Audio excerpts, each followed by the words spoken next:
My name is Whitney Mercilus. I'm the founder and president of the WithMerci Foundation. This year, we are focusing on the hidden disabilities. And I do appreciate you guys, Darren, Sebastian, for joining us to educate so many people here. And this is a passion that I have. I'm just so grateful to be able to do something as far as this for individuals like yourself. And to bring awareness. Darren, if you want to start off. My name is Darren Ofcharzak. I'm a speech therapist for Easter Seals. I've worked there for 5 years now. I work in a bunch of different programs. So I work in our children's therapy program, the school, and also our Bridging Apps program. So I work with kids essentially birth to 21 with all sorts of language disorders, including aphasia. Sebastian, it's your turn. If you'd like to let the viewers know who you are and how aphasia has affected you as well too. Tell me your name.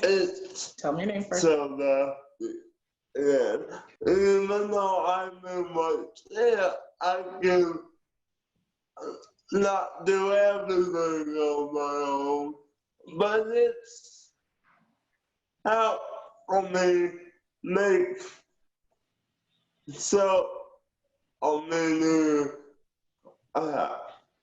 people that have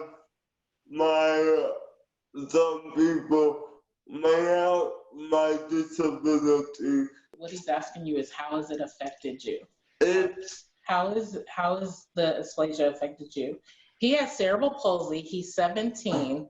I mean, sorry, he's 17, Lord, he's 19. Excuse me. No worries.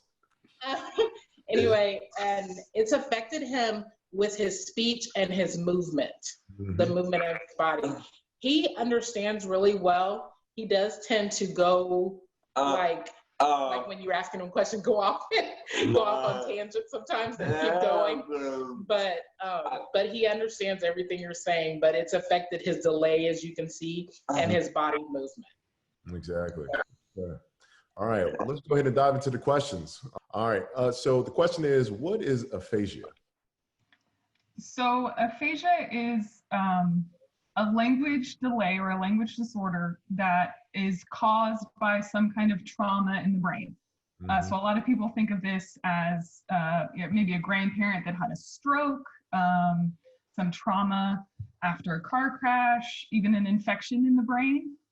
And it results in a delay in either what a person can understand or how they are able to communicate.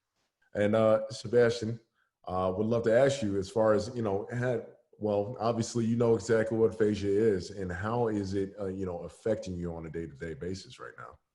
I have aphasia, but I'm pretty normal in my own way. Basically, I'm pretty much dependent on my mom for most things. He's dependent on me for most things. But I do have, I have what? I have friends that are this normal that I hang out with, and I do things in the community. He said that he has friends that are not special needs, that are typical, and that makes it easier for him to do things in the community. When I was in school. Especially when he was in high school.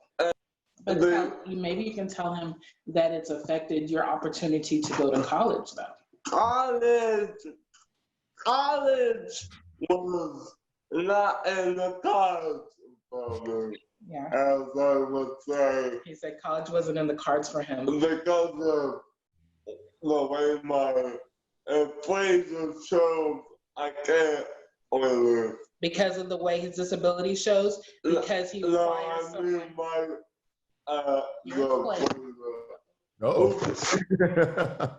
But basically, it's affected him because he understands everything and he can answer questions. He's not able to read but he can, like, if he hears a story or a book or whatever, he understands it all.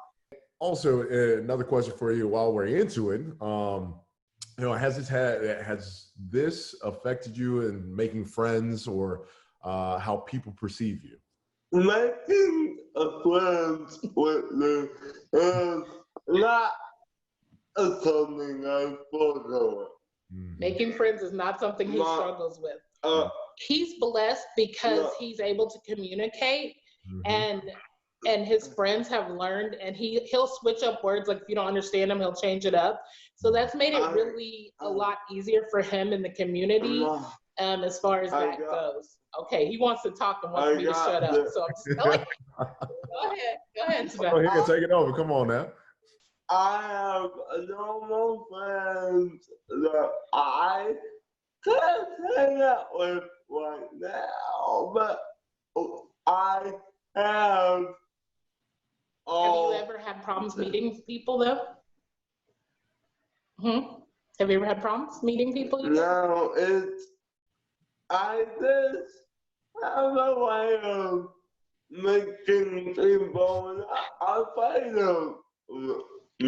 He says people are not afraid of him. He has a way of people not being afraid of him. I'm in my wheelchair all day long. I talk to regular people just like any other kid. I just have and when he was in school right now, it's a little harder, but he does do a lot of things outside. He's involved with tuts and stuff like that. So he's done a lot of different things as far as that goes. But he really did not struggle as much. It was more. I don't like the bag, and this isn't a bag. He said he doesn't like to brag. Hold on, he's gonna ask on.